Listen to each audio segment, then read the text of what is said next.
Run Back Podcast, where we run back everything from the 80s and 90s. I'm Jason. I'm Sarah. And today we're going all the way back to the year 1980 and watching Friday the 13th. And like always, we've already watched the movie. It's playing on mute in the background as we talk about it. Well, I say let's out ourselves from the top, and that it's taken us 2 days to get through this movie. It's not fair to the movie. It was more us than the movie. Oh, was it? It's a little slow starting off. It is slow to start. We made it 38 minutes into it the first night before we both fell asleep, and then we had to pick it back up today. But it got, better. I mean, obviously this isn't the first time we watched it, so I mean, I'm sure that... Hey, the movie opens up with a flashback to 1958 at Camp Crystal Lake. You see a bunch of counselors.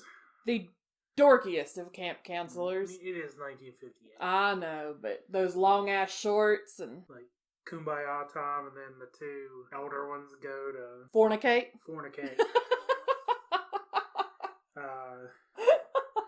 I like that they were singing, like... Kumbaya. No, Hallelujah. Oh, yeah. So straight off of the hymn, we're just going to go stick it in each other.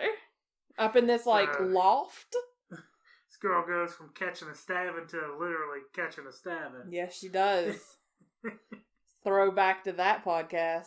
So then it cuts to present day, which is... Well, hold on. They're just kind of making out in the barn. Loft. The loft of the barn, and I don't think it's a barn. The killer comes up the stairs, and the guy's like, "Oh, hey, we weren't doing nothing. We were just messing around." And then they promptly kill him. And then the girlfriend runs, or whatever, I don't know, runs and slams herself against the wall and screams, and then they kill her too. And then it cuts to present day. Yeah, they didn't even get their shorts off. Yeah. Like, I don't know if you've ever been caught like that, but you don't smile like that. Yeah. His belt's all undone. His zipper's down. He's like, "We weren't doing nothing. Gee, shucks, fella." This girl, tries to play, let's circle around this parked car. It's not working for her. Yeah. Here, I'm going to throw some empty boxes at you and get stabbed. A lot of bad choices are made in this movie when people panic. Oh, yeah. So, present, you see this girl. She's basically walking, hitchhiking to camp. Right. She runs into what they've named Crazy Ralph, and he tries to warn her. Like, don't go to camp, get out of here, you all die. Right. She's told, they call Ralph the Prophet of Doom. He tells her she's going to Camp Blood, and she won't come back alive. Her name is Annie, by the way. So Annie ends up in a diner. She tells them where they're going there. Everybody kind of looks at her like, everybody, you gotta be fucking with us, right? Yeah, everybody's real taken aback by the fact that she's going there, but she doesn't seem to pick up on that, and they don't seem to offer any information. Yeah. And they, one of the guys who drives like an oil truck is going that way, so he gives her a ride like halfway or whatever. Right. But and in a total not creepy fashion during that ride, he goes, "All the girls up there are going to be as good looking as you." I mean, I'd have opened my door and tucked and rolled right there. So, well, this also starts off with it's Friday, June 13th. Right. But he also kind of tries to warn her, like... Well, he says 3 or 4 cryptic things before she's like, "All right, what's going on here?" It was like, "Oh, you could not join the Scooby-Doo gang. You are not quick at all." And he tells her, what's up, what happened, and she just, I don't know if she just doesn't believe it or she just doesn't care. He's like, "You have to quit that job." She's like, "I can't, I'm the cook." Yeah, and he just kind of was like, whatever. Yeah. So he takes her halfway and drops her off, and she's on her own again. Then it cuts to the camp, and you have a couple of counselors at the camp. Oh, hold on. He tells her, she says, "There's something you're not telling me." And then he tells her that in 57 there was a drowning, and then 58 a bunch of counselors got murdered. Then there was arsons, and then somebody tried to open it up a few years ago, and the water was bad. And then he drops her off in front of a fucking cemetery, which just, foreshadowing. I think she starts hitchhiking and the Jeep picks her up before anybody goes to camp, right? Yeah, so he drops her off and there's a road that kind of comes to a T where he drops her off. She goes down the T. Right. He just keeps going straight like he was. She starts hitchhiking. And this Jeep picks her up. And the driver never says anything to her. Right. Like, where are you going? Well, she says, I'm going to Camp Crystal Lake. But the driver never asks, never says anything, never says, well, you never hear a voice. I'm going close to there, I'm going to there. You never hear a voice, you never see them. They drive past the road to Camp Crystal Lake. And she's like, wait, that was my road, you missed my road. And they just keep going faster and faster. And finally, she does open her door and tuck and roll out. She hurts her ankle. She goes limping through the woods. They stop the Jeep. They're chasing her. She goes living through the woods, runs, and gets her throat slit. Yep. They slit her throat, and there's like little to no blood. At first. And then it starts to... A little bit, yeah. Through. But just, noted for later. Put a pin in it for later. It was just... They cut it, and it was a little bit of a delay, but they said... I'm just saying, just put a pin in that for a later discussion. But I feel like it teaches young girls a valuable lesson about fucking hitchhiking. Don't do it. So, then they cut back to the other counselors that are already at Camp Crystal Lake. They're all getting there, yeah. Ned fakes drowning. Well, all the counselors are getting there, and they're introduced to the guy that owns it, and Alice, she's already there. I'm not exactly sure her role. They start changing and fixing stuff up. And they're on break. They're laying out on the dock and swimming, and while they're on break from fixing the camp. And Ned fake drowns. Ned goes out, starts fake drowning. Basically, everybody panics. They go after him. They did a lot. Huh? They did too much. Like, 2 people jumped in and swam out there. 1 person got a canoe. 1 person got the life preserver and threw out there. And he did a real good job. Like, they hauled him up there. He played dead until, the mouth started. Like, he just straight sandlotted that girl. Yeah, so he grabs the back of her head while she's trying to give him mouth to mouth. But fake drowning. We had that in Now and Then, too. I've never thought about fake drowning. That seems awful thing to do to your friends. I don't think I've ever actively, panic fake drowned, but I've, held my breath, laid face down to see if anybody would panic. Are you a monster? I might be. Is that why you were while you were growing up on the lake, or recently? Yeah. I mean, I think I've done it older when I was older too, but at the lake for sure. Well, let me ask you: did any of your parents notice that you were drowning? Probably not. I mean, Budweiser runs deep in that family. Oh God! So yeah. The snake, and I forget which girl walks in and finds it. I don't remember. Not Annie, because Annie's dead. Yeah, Annie didn't make it too far. It's weird for a movie to start out with this character. Like, usually you hitch all your saddles to the character you're first introduced to, and then very quickly kill them off, isn't it? It works, though. Yeah, it's fine. I'm just saying. So, there's a snake in one of the cabins. And these people are the worst. I think it was Alice. She had the sense enough to back away, kind of try not to take her eyes off of it, and yell out the door for somebody to come help her. Right. So she knew where the snake was, but everybody comes rushing in, and I think Kevin Bacon actually jumps on the bed to flush it out and breaks everything. Yeah, it's under the bed. He jumps on it to flush it out. Yeah, dumb. Yeah, it's not what I would have done. It's one thing if you know what kind of snake it is, and then you do that, and be like, okay, what did it look like? Yeah. Could I get bit by it and be okay, or am I going to die? I don't think that any of them would have known.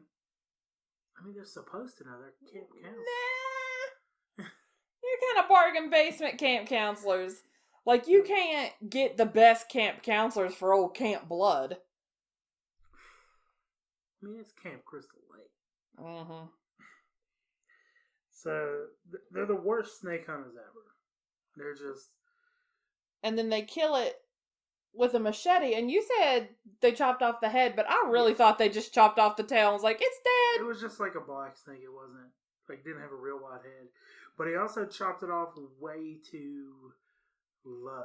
Like, I would have took a second go at it. Well, they did. They took a second swing at it. To make sure that the animal was dead to keep it from suffering, but also to make it more manageable to handle it, taking it out. Yeah. Well, nobody ever takes it out. They just kill the motherfucker and roll out and let poor Alice deal with this snake under her bed. She got a snake. Now her bed's broke. She really appreciated all their help. So now I got the cop. Yeah, the cop rolls up on his motorcycle. Ain't no weirdness out. We don't want no weirdness going on out here. Right. So he's looking for Ralph. Crazy Ralph. They said Ralph was headed this way, probably to warn everybody. He's looking for Ralph. He ends up getting called back for something else. Like, they have a call in town. So it cuts to, I forget who went to the kitchen. And Ralph standing there kind of scared. Ralph is not standing in the kitchen. Ralph is hidden in the pantry behind the closed door. So they open the pantry and Ralph's just like, ah! I have something about that pantry later. Me too. It's weird. But if you want to go give these kids this message, don't hide in the pantry and come off crazy. Stick a pin in this later. He hid in the pantry. Mm-hmm. For a reason. But he came to warn him, but he was also scared shitless. Because Ralph did his job, and he's like, y'all gonna die. Y'all need to get out of here. Did you see the way he got on his bike and rolled the fuck out? Oh, yeah, he was done. Like, he was getting it. They talk about him later in the movie. This isn't a spoiler. Crazy Ralph has a wife. It was like his wife sure was worried about him till we got him home. To me, modern movie that reminded me of Crazy Ralph was Cabin in the Woods, where they're like setting everything up and they're like, okay, did we have the crazy guy at the gas station warn him? All right, check. And I was like, that's from Crazy Ralph. I feel like we need to have a bonus episode and do that one, because that movie was way better than I thought. Here's an aside about that movie. We went with friends. You and the other guy were jazzed up to see it. Me and the girl were not. We did not want to be there. I didn't want to be there because I don't watch horror movies. She just didn't want to be there because she likes horror movies. It is the most boring movie for about 20-30 minutes because we were like rolling our eyes at each other. I was like, I'm about to fall asleep. This is awful. And then I was about to pee my pants. I was terrified. But it was great. I still have dreams about the damn hillbilly with the like throwing the damn bear trap at people. I can't handle it. That movie was great. Can't handle it. It was funny though. Anybody hasn't seen Cabin in the Woods? It's also a real testament to how fucking dumb people are. Like, if you find some weird-ass random shit in your basement, you leave it there, you don't touch it. Like, in our old house. We had lived in this house for, like, 3 or 4 years. And we had a leak.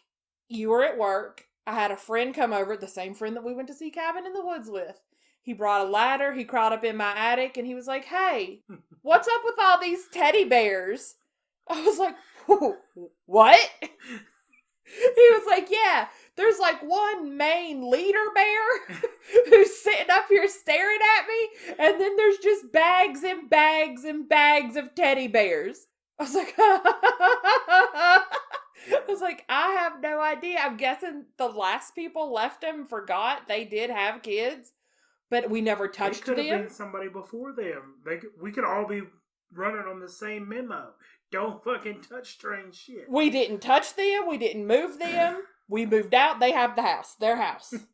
I don't see the girl we sold it to buying a ladder and going in the attic, so she should be okay. So next I got someone in a cabin and Ned checks it out. Yeah, like you see like a weird like black-clad figure go into a cabin, and Ned, who's kind of like the joker of the group, run in there to see who it is. You see Jack and Marcy, who apparently are boyfriend-girlfriend, or just hot for each other, I'm not entirely sure. It starts raining, and Marcy tells a very disturbing story about how she hates storms, and she has this reoccurring nightmare of thunderstorms, but then the rain turns to blood. Little foreshadowing. Heed your shit. What are you doing? So it starts to rain. Actually, it starts to thunderstorm, and they kind of take off. So they don't get drenched, but they find a cabin. They just run into, like, the nearest cabin. Yeah, instead of going back to the main house. So then it cuts to the other members of the counselors that are Yes. there. Brenda, Bill, and Alice. So they're all just kind of chilling, kind of bored. Brenda's like, "Hey, we're gonna play Monopoly." Alice says she hates Monopoly. She's like, "Not the way I play it." Monopoly? She's like, "Not the way I play it. We're playing strip Monopoly." And I was like, "All right, this movie is getting good." She was like, "We're gonna play strip Monopoly. Go see if Marcy left any of that weed around." I was like, "Okay, Brenda, calm down." Brenda's about to get tore up. Apparently. Literally. They had like Bud Light and pot and strip. Budweiser. Oh, shit. Budweiser. Those kids know how to party. So, cuts to Jack and Marcy getting it on in the random cabin they found, hiding from the rain. They get done. Marcy has to go pee. Is that what she left for? Marcy had to go pee. Marcy didn't even put pants on. I have so much to say about Marcy right now. Number one, we are past where we made it on the first night. So, hold on. So, Marcy what goes I'm to- saying is what has just happened took like 40 minutes to happen. Yeah. Because it was 38 minutes. It was so slow. It was such a slow start. It And was. then everything else was jam-packed into the last part of the movie, and it was very speedy and good. But okay, Marcy. Hold on, before we get there. Okay. Marcy gets up, she goes pee, she rolls out. First, she just has panties and barely a shirt on. Right. But Kevin Bacon's character, Jack, is like, it's getting cold in here, and he puts this, tank top that would fit around my wrist, like it was going to make it warm. Camera pans up, Marcy's out the door already, camera pans up, and Ned is dead in the top bunk. Yes, he is. Then he cut to Marcy at the bathrooms. Yeah. Here's my thing. Number one, because there are a couple things. Number one, I have never in my life, nor will I ever in my life, need to pee so bad that I'm willing to damn near bare-ass naked walk through the woods in the middle of a thunderstorm by myself to a bathroom. Never gonna happen. Number two, she didn't put on pants, which bothered me a little. The thing that bothered me the most, and is number three, bitch didn't put on shoes. That's why I said, can you rewind this for a minute? Because I wanted to confirm. She was running through the woods in a thunderstorm with no shoes to the bathroom. Ugh. Then it shows her in the bathroom peeing with just her bare feet on the scudsy ass bathroom floor in this camp that never been. Oh God. If she wasn't going to be killed, that would probably kill her. Her hepatitis foot is terminal. That bothered me way more the fact that Jack put on a shirt. That shows weird she didn't put pants on. Or shoes! She's walking around in sticks and shit. But yeah, I will never have to pee that bad. And who wouldn't go with... Wouldn't you go with me? Hey, we just had sex. I really have to pee. It's dark, it's storming. This is my first day here. Will you walk me to the bathroom? There's a little... How close to the bathroom? It doesn't matter! Anyway, go ahead. So they cut to the Monopoly again. It bothered me that she rolled 12. She rolled double sixes. Mm-hmm. Counted out each one. But each side of the board is 10. Each side of the board is 10, people. That's what you said. Each Because I heard side you of the say board. something, and I was like, what? But it was rookie. Rookie. Rookie-ass Monopoly player. You roll 12, you go exactly to the spot you're on, only on the next side, move 2. I am a big counter. I would have counted them out. I know. I'll be counting them out, and you're like, over here. Yeah, I'll put my finger where you need to be. You'll still count it out. Mm-hmm. Like, I don't trust you. Trust me. I don't. Not at all. I'm not with Monopoly. Like, the game's already going to be 4.5 hours long. We don't need to make it 6 hours with tick, tick, tick, tick, tick, tick, tick, tick. Fuck you. Anyway, so cut back to Jack at this point. Right. Lights a cigarette, drop of blood hits his head, and kind of think he's about to discover his dead friend above him. But no time for that. No, he gets a metal arrow straight Shoved. almost through the throat, almost from his back through the front of his throat, Yeah. and twisted. Mm-hmm. Oh, He's yeah. just like. Oh, yeah, it was gross. Then we cut to Marcy. She's in the bathroom. She kind of sees something. Thinks she sees something. She thinks First she yells for Jack, then she yells for that Ned kid, right? Right. She thinks she sees something in the shower, she doesn't see anything. Shops over to the next one, pulls the curtain, doesn't see anything. Turns around, gets an axe to the face. And I feel like she could have ducked a little bit more. Like she just looked at it and was like, oh, I'm about to die. I feel like Marcy makes a lot of bad moves. Well, not anymore. Like, I'm defenseless. I don't even have pants. If I think I hear or see something in the bathroom with me, you know what I'm doing? I'm getting out the bathroom. I'm not going to play peekaboo with who the fuck ever's in the bathroom with me. I gotta go. No. You run away from sound, not to it. You run away from sound, not to it. So she turns around and catches a splitting headache. Brenda. They cut to Brenda now. Well, they're still playing Strip Monopoly. Yeah. She's topless. She has a bra on. Alice is about to take her shirt off. And the door blows open and blows the money around. And they're like, Brenda's like, I think I left the window in my cabin open too. I guess we gotta stop. And so they stop. But she puts on her raincoat. She just has a bra and panties. She has on no actual clothes. She throws her raincoat on, balls her clothes up, and walks to the bathroom. She ain't got time to get redressed to get undressed. To the damn murder bathroom. I have a real problem with none of these girls putting on clothes to walk around outside. But in a rainstorm. She missed that the other girl's flashlight was sitting there. She did. And I feel like if you axe somebody to the face, it causes a lot of blood. I feel like it causes a lot of spray back, Dexter style blood splatter. So does this killer, I'm trying to edit myself. Does this killer just the tidiest killer? They just have Lysol stuck in their belt? Lysol's not gonna help. Well, I don't know. I don't know what you cleaned that shit up with. Bleach? Because you never see a body. You never see blood splatter, even though somebody's killed there moments later. Huh? So she hit her and had to have drug her out somewhere. Yeah. And cleaned up the blood real fast. But she did miss that her flashlight was sitting there. Yeah. So she brushes her teeth and combs her hair and looks around. But you see the killer in the shower. Right. At one point. And then you see she turns away, she hears the noise, she looks back. The shower curtain's a little more open, but you can tell they rolled out. Mm-hmm. She ends up going back to her cabin. She's ready for bed. She gets a book. This is another thing. I know that when, the kids get to camp, all of these counselors are assigned to separate bunks to, keep the kids under control. I gotcha. On the first night there, while there's no kids, we're all staying in one goddamn bunk, people. Well, nobody wants to move their stuff twice. I will move my stuff twice. I'm not staying in that bunk by myself. Are you out of your damn mind? So. No. Also, Steve, the owner of this camp, told these kids, hey, I'm going to run out to town and get some stuff. I'll be back after lunch. Steve apparently had a rough day. It was definitely a Friday the 13th on a full moon at whatever stores he was going to, because he made it back with nothing. There was nothing in that Jeep. There was nothing in the trailer he was all in. No, the trailer is covered up. It has stuff in it, and then it has a tarp over it. But it is, deep dark. It is super late. It is well past lunch. He just lets these kids get murdered. He didn't have anything to do with that. I'm just saying, he should have been there. So, Brenda gets in bed, she's reading her book, and she kind of hears something saying, Help me, please. So, she kind of doesn't know that she hears it fully, so she kind of keeps reading. Right. Hears it again.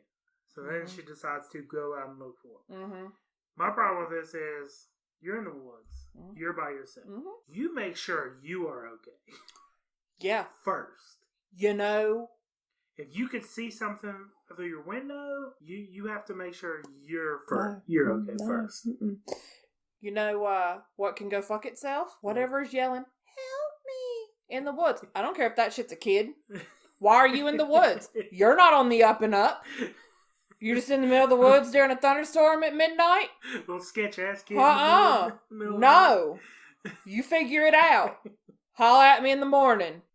So Brenda goes searching, yelling hello. Me personally, if I was dumb enough to go look for something, I'd be like, who the fuck are you? What do you want? Show yourself now or I'm quitting. Yeah, you got 2 seconds to state your business. So she goes out. she gets on the kind of like the porch deck of the archery range, and then she comes out into the archery range, and then the lights. At that moment, she stood there and kind of slowly backed up because all those lights, she obviously can't see what she's looking at. I would have bolted to the side.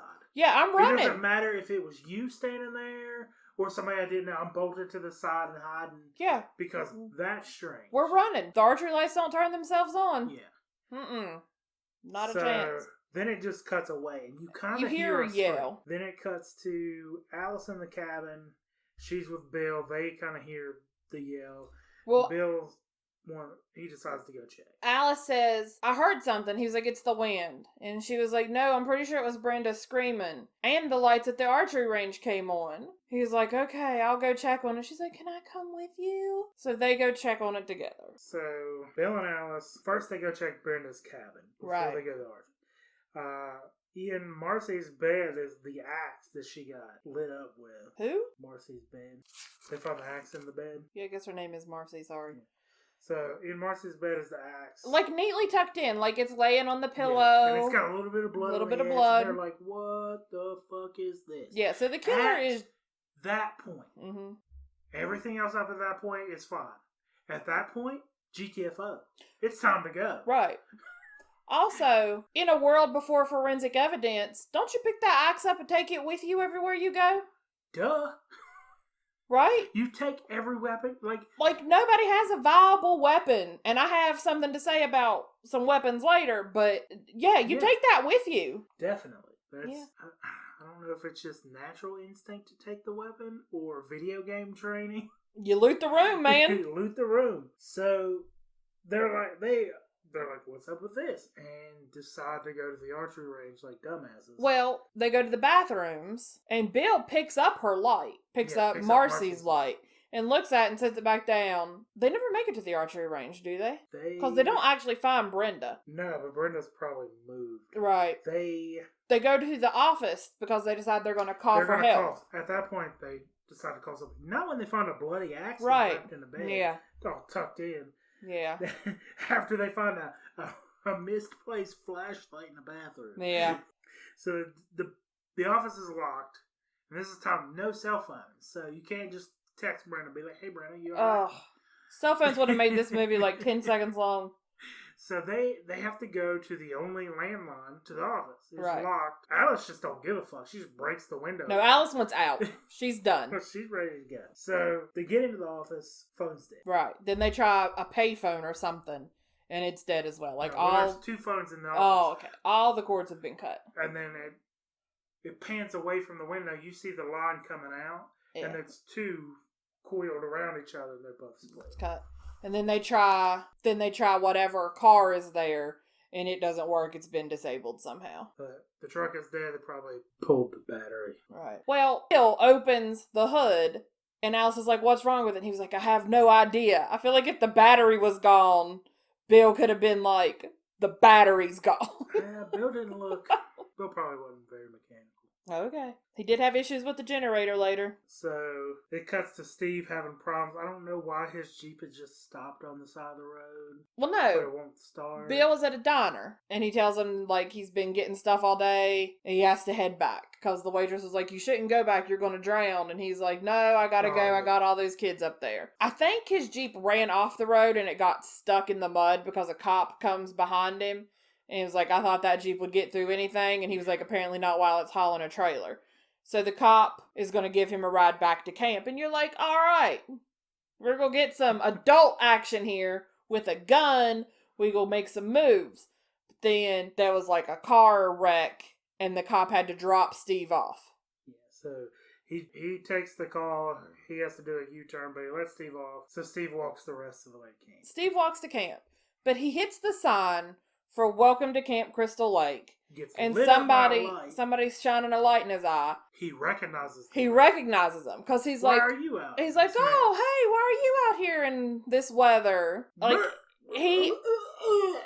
but he 100% recognized them, right? Yep. That's what I was thinking. Then it goes back to Bill and Alice. Bill and Alice are in one of the cabins, Alice has laid down on the couch. Bill's like, I gotta go. What is he gonna go check the generator? He's lighting 2 kerosene lamps. She's napping on the couch. And it's funny because I looked over at your notes and we were writing down opposite things. Like, you were bitching about Alice and I was bitching about Bill. Alice is half asleep going, do you want me to come with you? Be like, no, bitch, you're already asleep. Well, I thought it was weird that Bill left it all. Because he had 2 kerosene lamps. Yeah. They didn't need lights. They don't need to split up. No. Strength in numbers. Don't leave me to go fix the goddamn generator. We have light in our hand. Gone. We'd have been gone. Like, we're not splitting up. I didn't like it at all. So then he goes to check on the generator. He's like, it's probably out of gas. So he sticks like a piece of wood down in there to make sure it's out of gas. He's like, yep, out of gas. And then he just like takes the panel off and starts looking at that. He said it's got gas. Oh, it's got gas. It's got gas. I thought he said out of gas. I was like, then why are you tinkering with it? No, it had gas. Okay. I think it had just been like disabled as well. Yeah. Feel ya. So it cuts. It goes back to Alice. She wakes up scared. She wakes up, decides to make coffee. Yeah. And in that day and age, she had to heat up water in a kettle. Well, I don't think it's that day and age. It's at camp. Still, like, get a Keurig. Get a real coffee pot. A Keurig? Oh, wow. But yeah, she heats up the water in a kettle and she dumps a scoop of instant coffee in 2 cups. Oh. Have you ever tried instant coffee? Yeah, it's not good. Have you tried good instant coffee? Do you know that most of the world drinks instant coffee? I'm not most of the world. A lot of the world drinks. Not most, but a lot. I'm not most of the world. Most of the world drinks tea, and that's just nasty freaking leaf water. I like tea too. It's nasty. It's not that bad. Anyway, you've confused me. Oh, so she goes to the pantry, she gets sugar, but the coffee never comes to fruition. She never takes that kettle off the stove or anything. She just, like, looks up, kind of off in space, and then all of a sudden she's out looking grabs her jacket and rolls out, yeah. So she's gonna burn down the whole cabin. I expected, like, later in the movie for her to be, like, when she went back later, I fully expected her to get scared shitless because of the tea kettle scare. Yeah. So she goes looking for Bill. Right. So here's the thing. You know there's a killer on the loose. Or, I don't guess they know there's a killer on the loose at this point, but you know something is amiss. Do not walk your ass through the woods fucking screaming the whole way. Just, Bill! Yeah. Bill! The whole way. You know he's in there fixing the generator. Shut your mouth! She goes to the building where the generator is. Right. She finds his little poncho that he took off. Right. She's looking around, doesn't find anything. She walks out and closes the door. At this point, Bill is stuck to the door with arrows, one through his eye, and double tap slit throat. Well, see, I think they slit I think they slit his throat first, and then they just like nailed him to the decoratively with arrows as a warning. Also, Friday the 13th fun fact, the special effects guy, apparently there's a safe way and a non-safe way to mix your blood. And the non-safe way is fine for like clothes and it'll seep into the clothes and look more realistic. And they used that for that scene because there was like a patch over his eye with the arrow was sticking in it and that was the blood. But the blood seeped under the patch and filled his eye up and he went blind for a little while. He had to go to the doctor, to the ER and like have his eye fixed. Gross. Yeah. What's the difference between the safe way and the non? Like, one just is made with something that, you know, like you could ingest or be on your face or in your eyes. And then one has a chemical in it that can't be in your eye. So, he's posted up on the door with his throat slit. Alice runs back to the cabin, locks the door like a fucking Eagle Scout. Like, instantly thought of tying the rope to the beam and then to the door. Right. But then she has a little bit of a panic moment where she lays 2 logs up against the door. And at first I was like, well, if somebody does get the door open, she'll hear the logs fall. But then she decides to just pile everything in front of the door. And I was like, why not just pile everything in front of it? Well, my issue was that I was writing, like, this isn't right. And I look over and you're just confused and you start rewinding it. And I was like, are we about to rewind this for some door physics? And you're like, oh, yeah. Because tying the rope, the door swings out. Tying the rope works. The door swings out, the rope's tied, the rope's not going to let it. But then piling everything in front of the door isn't going to prevent the door from opening because it doesn't swing that way. It keeps them from... But I guess if the rope It's more of an failed, obstacle. it would be an obstacle. But it was also just pure panic because she just kept throwing shit Yeah. even though it wasn't actually sticking. Also, I missed talking about it when they went to the office to make the phone call. They leave that door wide open behind them. You have to Which close your doors, people. was a pet peeve of yours in the last podcast we did. You always close the door behind you, damn it. Close the doors you open. You close the doors you found open so that nobody comes through without you knowing. Right, you have to hear that door open. But I thought it was funny that she was so gun-ho with that door, but they just left the office door open. So eventually she finds a bat. She grabs does. a lantern, goes into the kitchen. Here's my issue with that. When she's in the kitchen, she has the bat. When she's in the kitchen, she starts rummaging through, I guess maybe looking for a knife, but she finds like this weird little poker like a thing. fork, trident kind of situation. But you have a bat. That's a two-handed melee weapon. You can use no other weapons. She has the bat in one hand and that little poker in the other hand, and that's not going to do shit. Because hitting somebody with a bat one-handed isn't going to do nothing. She needs to take that poker, she needs to stick it down the back of her pants. No, she needs to stick it down the back of her pants so it's there for later, and then put her other hand on that bat so she can tee off. Yeah. Also, she keeps dropping the bat. Well, if she chokes up on the bat, like not really middle of the bat, but 3/4. I know what chokes up means. It's like 25% away. She could do a little bit of damage one-handed. No, she's little. But she definitely needs, like, if she can hold it there. But then if something does happen, she just grab it with the other hand and swing. I'm just saying, I mean, that's Munchkin card standard operating procedure. That's a two-handed melee weapon. You cannot have something in another hand. Unless you are granted a cheat card. Which gives you 3 hands. So she goes in the kitchen with her bat and her little poker. Right. And then Brenda gets tossed through like a brick with a message wrapped around it. Like, leave! Don't fuck with me. I'm coming for you. Well, Brenda has rope around her torso, which is how they've moved her. Yeah. But even before Brenda gets tossed through the window, she keeps looking through the window, and nothing says, I'm in here, come get me, quite like looking through the window. I don't know why she didn't turn off all the lights and the lantern. I don't know. Because once you get adjusted to it, they're coming from outside. Yeah. And it's a full moon, so it's brighter outside. Yes, it is. People gotta think about these things. And stop looking through the window. They see your shadow, they see your movements. So she close all those blinds. She goes into full-on panic mode again. Right. But quickly sees a Jeep pull up outside. So she assumes that Steve is in the Jeep. Steve's Jeep. Okay. Never, ever, when everybody around you has disappeared, you don't know if they're dead, but they are not. They are AWOL. Yeah. You do not run out of there unless you have confirmation. Yeah. You're you inside. See Steve get out of that Jeep first. If she would have turned off her lantern and the candles and all that, nobody would be able to see inside, but she could see outside. Yep. Because his lights would have reflected off the window instead of him being able to see the light coming through her side. So she runs out there, and it's Mrs. Voorhees. Right. And she's panicked. She's like, we gotta get out of here. Everybody's dead. Who's a seemingly nice little older lady. Let's get out of here. And she's like, well, show me what happened. I'm like, let me see what happened. So she runs out to Miss Voorhees. Miss Voorhees wants to see what she's talking about. Oh, it's okay, honey. It's just this place. But she finds, she cannot be talked out of going in the cabin. She goes in there and finds Brenda. And she's like, oh, such a young thing. Such a shame. Who would have done such an awful thing? What monster could have done this? Right. She starts telling the story of her son, Jason. She was like, this place is awful. All those people died here. Did you know the year before that, a young boy drowned here? He was in the lake and no one was watching him. They were off. Does she say fornicating? Basically, she didn't say it, but they were all off making out and having the sex. Yeah. So he should have been watched at all times. Yeah. But she worked there as well. I know she was a cook, but she's mad that the counselors weren't doing their job. Right. So he goes out in the lake, he's unsupervised, he drowns.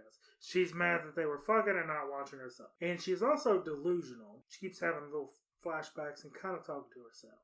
Well, Alice then grabs a fire poker and hits her a couple times in the back. And at that point, probably go ahead and assume double tap is okay. Yeah. There's so many opportunities Alice has coming up to kill this bitch, and she just hits her and runs away, and it's not okay. But here's my biggest problem with old Alice. So she hits her with the fire poker, runs out there to get in her Jeep that is still on. It is running. Oh, yeah. She goes to get inside, but Annie, from the beginning of this movie, who she don't even know, is dead in the passenger seat. And she screams and runs away. That wouldn't have stopped me. I would have drove fucking what? If you feel like you got the time, you can kick her out?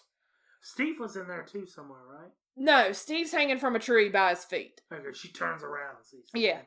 But I mean, you could kick her out if you feel like you got the time. Not until you get away. But I'm not. I'm driving with the dead body in the car very, very fast. Maybe when I get to the highway or something, we can kick her out. No. But we gotta go. We're not stopping until we get somewhere like the police station. We gotta go. I do not know why she let that deter her.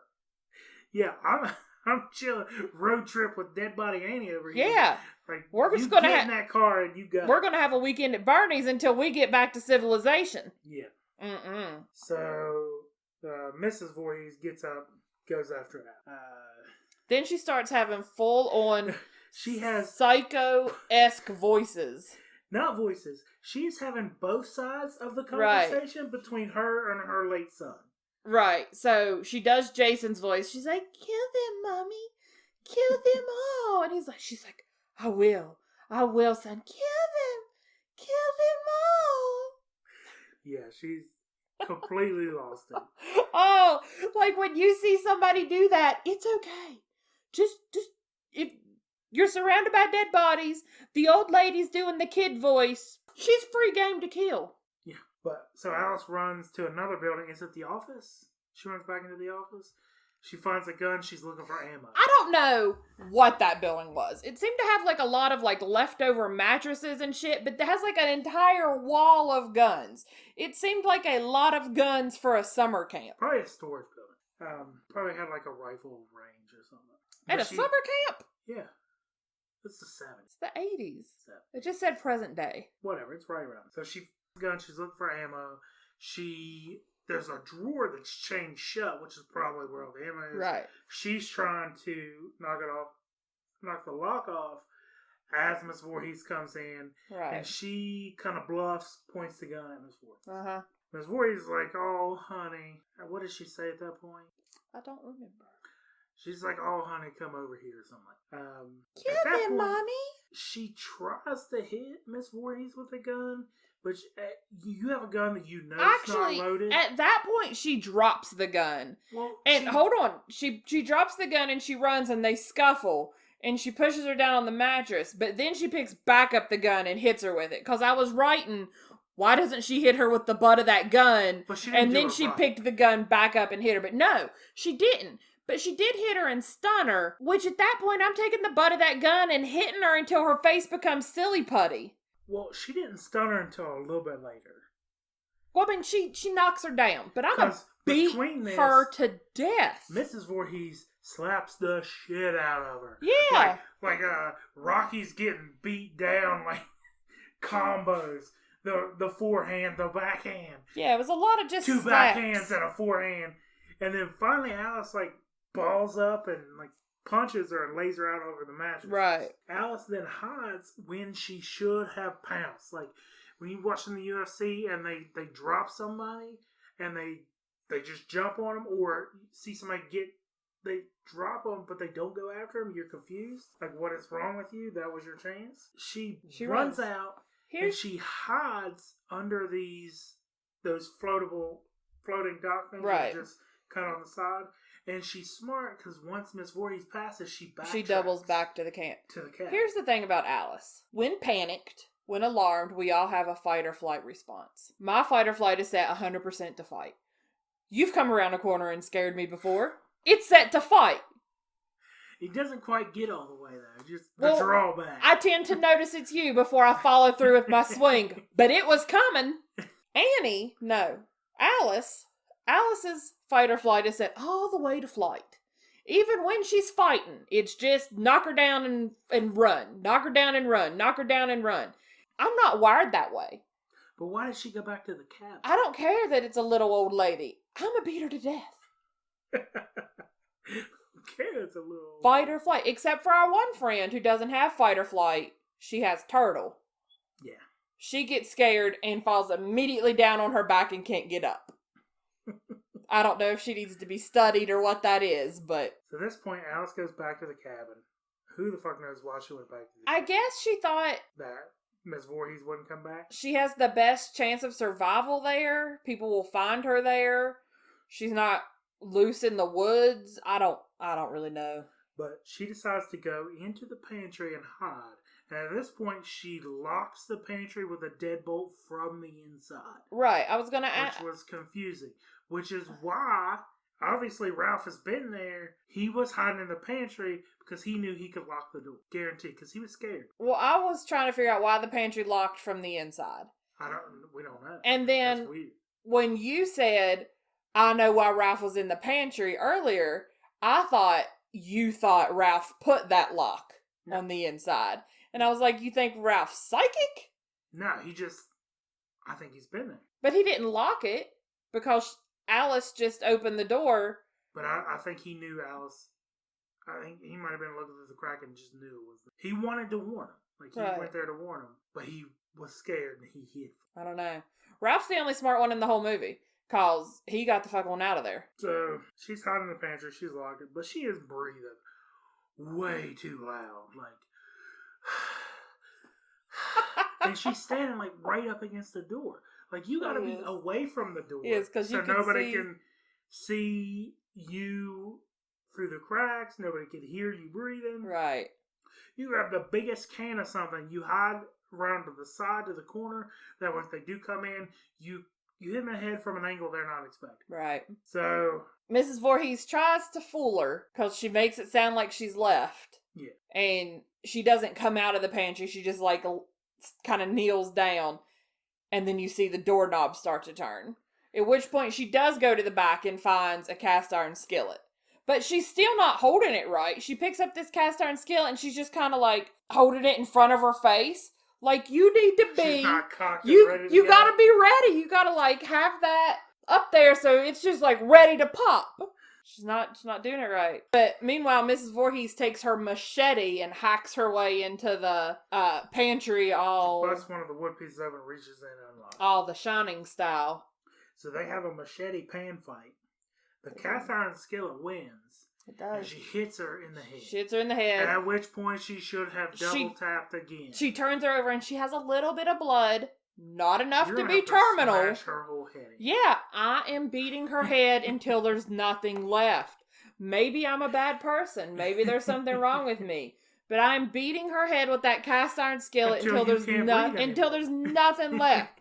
Like it's like that scene from Sin City. Like, I'm hitting her head until there is just goop. So she runs and she stops in front of the lake and just like crouches down and has this moment. I don't know what the fuck she was doing. She just stopped at the edge of the lake, and then you see in the reflection Miss Voorhees come up behind her. So Miss Voorhees goes at her again. She tries to hit her with a paddle, but they just fight back and forth for a real long time. Miss Voorhees tries for a rear naked choke. Alice gets out of it. Alice, at that point, the machete's been dropped. Alice picks it up and swings for the fences and chops her fucking head off. She chopped her head off like a damn Mortal Kombat fatality. Like the head popped like up. You see spine and everything. The head popped up and then fell down. And she was kind of like a chicken for a minute because her hands were still just doing stuff. And then it just goes into the full moon. Right. Alice is in a little bit of shock. She's basically like, fuck this place. She takes the canoe out into the middle of the lake because nothing can get her in the middle of the lake, right? I guess that's why she does it. But that's why she does it, because she would hear people in a boat or swimming to it. But I'm personally thinking, fuck. Run this back to the Jeep. Get out of there. Dark ass lake. So, she's in the middle of the lake, daybreak. Who calls the police? The police just show up. I don't know. Nobody calls the police. I wondered that too. Too early in the day. I was thinking maybe they saw Steve's Jeep abandoned on the side of the road. Still a long stretch. It is like the sun just came. Yeah, I kind of thought it was weird that the cops just rolled up. The police come, they're like, "Hey, yo, bitch!" What you yeah, doing? it's peaceful. There's like happy music playing. The cops are on the bank. She's just laying in this canoe. It's beautiful. Like, the leaves are changing color. It's picturesque. Jason jumps out and gets her. Right. She wakes up in a hospital. Right. The police are there. She wakes up, and they're trying to give her something to calm down, so they give her a shot right in the butt. Right. Valium in the butt. She asks about everybody. Is everybody dead? He's kind of shakes Yes, his head. ma'am. She's like, what about the boy? And he's like, what boy? There's no boy. And she's like, the little boy in the lake. He's like, the officers there didn't see a little boy. They found you in the lake. They thought you were drowning. Right. Or they actually thought you were dead. They pulled you out of the lake. And she's like, well, he's still there. Right. And then it just goes in her face, staring out crazy. Yeah. And it ends. Which, there were two parts of the movie that I thought were really good. Miss Voorhees jumping out of the Jeep to admire her handiwork. And Alice coming to her. And then that scene, like, Jason jumps out at the end. Jason jumps out at the end is probably the best. Sequels. Right. Built for sequels. Right. So then the credits roll. And here's my problem. The Ralph. credits credit Ralph as Crazy Ralph. He was crazy. He is not crazy. He is the only one in this movie with any common goddamn sense. He tells all these kids to stay away. He risks his own life by going up there to tell them all again, you need to get out of here. He runs home immediately after warning them, like, you're not going to listen to me. That's on you. I'm not staying around to help you. I got to go home to my wife. And then he gets to be Crazy Ralph in the credits. That's not right. He should be Smart Ralph or Intelligent Ralph or Warner Ralph. Warner Ralph? I don't know. He was Crazy Ralph to begin with. But he wasn't. They called him Crazy Ralph. This is just like last week when we talked about Buffy and about how sometimes the people that are crazy and spouting the stuff it's crazy isn't actually crazy. They're just the only ones that know what's up. I think the best worst case scenario of that is Cloverfield Lane. 10 Cloverfield Lane? Yeah. Where John Goodman was crazy. And was right. Right at the same time. That's the worst kind of person to run into. Yeah. It's rough when you're crazy and right. But I liked it. Watching the movie, it immediately made me want to watch part 2 because when you think about Friday the 13th, you think about Jason. But Jason wasn't the main character in here. Right. The killer all along was his mother. Right. Which I guess when this movie came out, nobody knows who Jason is anyway. Nobody knows who Jason is. But here's the thing. Like, we had to rent this movie. We rented it on Amazon Prime. The cover picture is like an adult Jason standing there. It's a badass Jason, like the newer... Right, but dude, he's not even in this movie. Like, he is, isn't he? You know what I'm saying. Kill him, Mommy. Kill him, Mommy. Lower. Kill him, Mommy. You gotta kill her. He was like, help me. She was like, I am, son. Yeah. I am. Yeah. Yeah, she was good and crazy. So it has, 10 sequels now? 20. And when I think it says 10. And when you think, like, Halloween movies or slasher movies, whatever, your top 3, Halloween, Friday the 13th, Nightmare on Elm Street, right? So, classic movie. It has a 62% on Rotten Tomatoes and an audience score of 60%. It's like, kind of dead center, middle of the road. I have some 1-star and some 5-star reviews. All right, give me the 1-star first. Okay, I have a couple. 1 star. Overrated. As a fan of horror movies, I must say that Friday the 13th is overrated. It's so absurd, boring, not frightening or interesting in any way. The acting is bad, very bad. The plot is stupid, and the murderers so predictable and lame that I almost laugh instead of scare. It begins very nice, but it gets boring after a few minutes.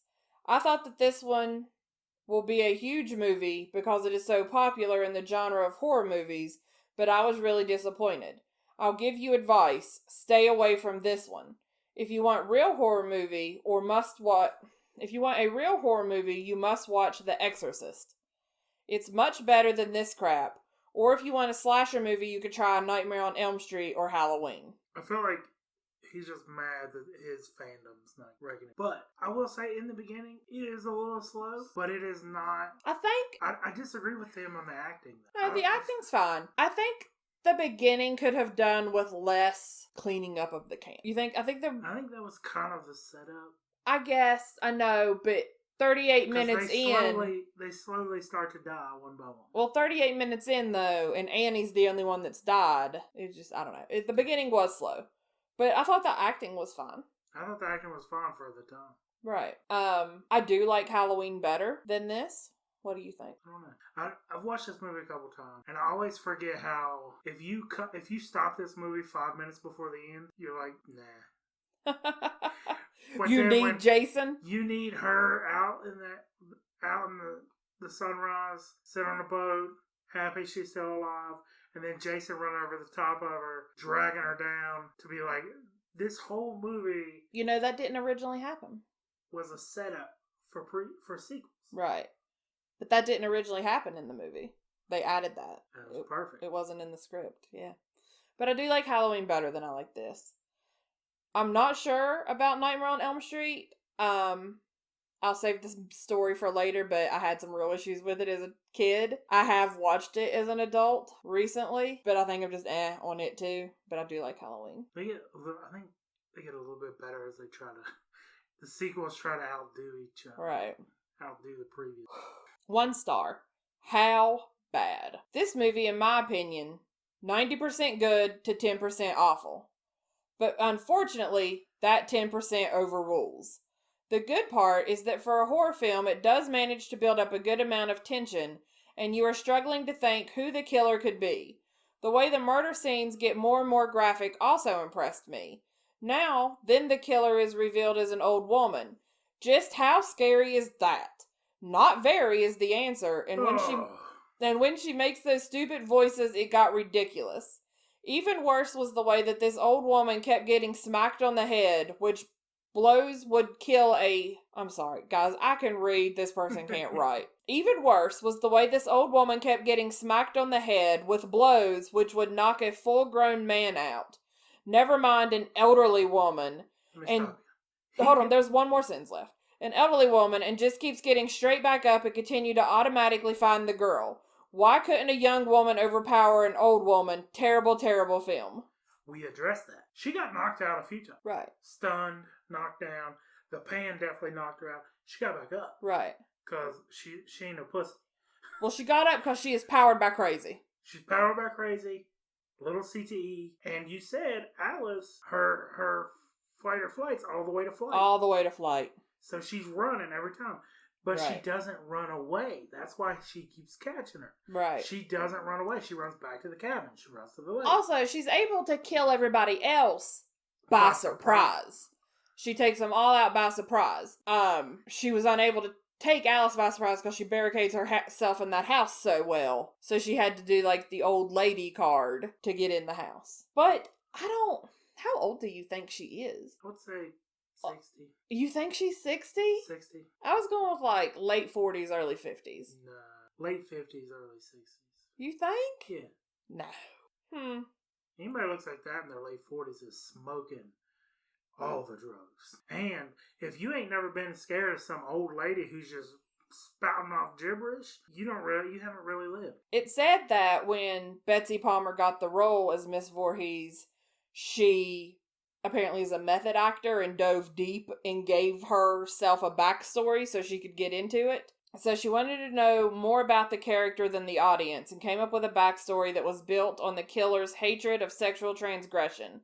In her mind, Pamela had Jason out of wedlock with a high school boyfriend, and her parents ultimately disowned her for her sins because that isn't something good girls do. And that's cool and all, but she was mad that these teens were out diddling each other and her son drowned on their watch. Right.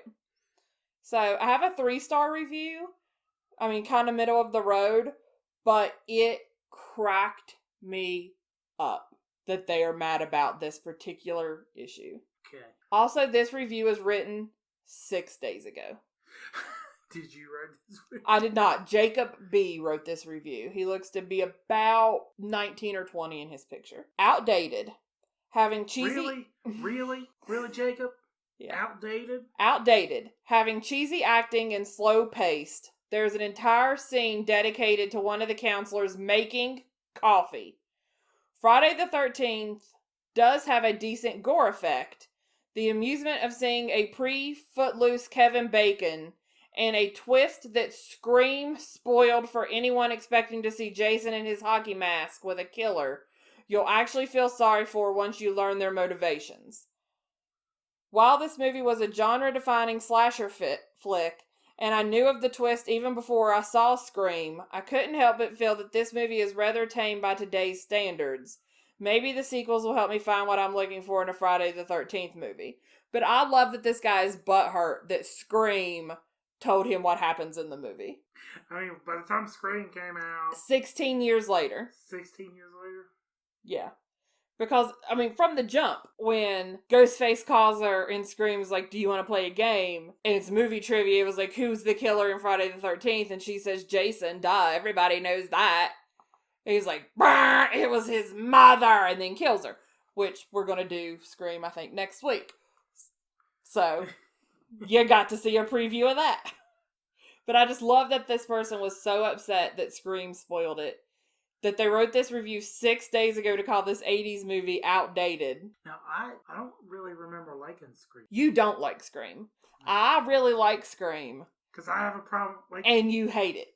I just hate the way they have people do all the wrong things. Like, you could do right things and still get killed. Like, it makes it better that way. I watched it in the movie theater when it came out with friends. We surprisingly somehow weren't together yet. And then I wanted to watch it in the last few years, and you were so against watching it. I just don't like it. You eventually watched it with me, but you bitched the whole time, so I'm really looking forward to next week when we do that. That's all. Spoiler alert, I'm gonna shit on it. That's all this podcast is me making you watch movies you don't want to watch. I wanted to watch this one. I know. That's how I get mine in there. But I can still have fun shitting on your movie. Alright, this person really loved it. 5 stars. They titled it, And Then the Rain Turns to Blood. Written in 2000. Friday the 13th is chock full of life lessons. Don't have premarital sex. Don't hitchhike. Don't go to a summer camp with a bloody past. Don't ignore strange old men on bicycles who... Bicycles? Does this bicycle also like tricycles? Or is this bicycle pancycle and like unicycles as well? Okay. Don't ignore strange old men on... Bicycles. Bicycles? You're struggling. I was looking at it again going, no, it's fucking bicycles. I was like, how do you say that? Because that's not right. Anyway. Why isn't it bicycles? Because it's bicycles. English is dumb. It's not ice cycles. It's icicles. I know, but you're not cycling with that. You are... Anyway. Strange old men on bicycles who go to great lengths to warn you of imminent doom. Don't investigate strange noises. Hold on, let me stop. God, a bicycle saved the people now and then. Well, I'm saying, he said don't ignore them. Don't investigate strange noises. The list could go on and on if I felt like typing it, but the point is, for what it's worth, this movie is a damn good horror movie that explores the dangers of strip monopoly and recreational drug use in gory style. For its time, the year I was born, folks, the death scenes are truly original.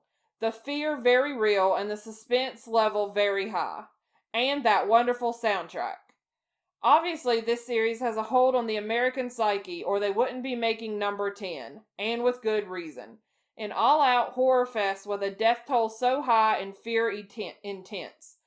All alone in the woods with a killer loose, Jason says, kill them all! Well, sorta. Ryan is high on the movie. Ryan might be. I thought it was good. Like I said, you cut this movie, you stop watching 5 minutes before the end, it's a completely different movie. I agree with one of those reviews I read, I think it was the 3-star review, that the gore does get more with each person she kills. Like, that's why I was saying when she slits Annie's neck, there's little to no blood. But as it goes, there's just more and more blood. Maybe she's getting crazier. Could be. Because she's good and crazy when she slits, what's his name, Bill's throat, and then nails him to the door with arrows. I feel like she might have nailed him to the door there first and then slit his throat. I think she slit his throat first and then hung him up as like a ha ha ha ha. What would you give it out of 5? I don't know, 3. Go 4. Go a little higher. It's fine. I would have went higher if the beginning was faster. But a lot of movies start off like that.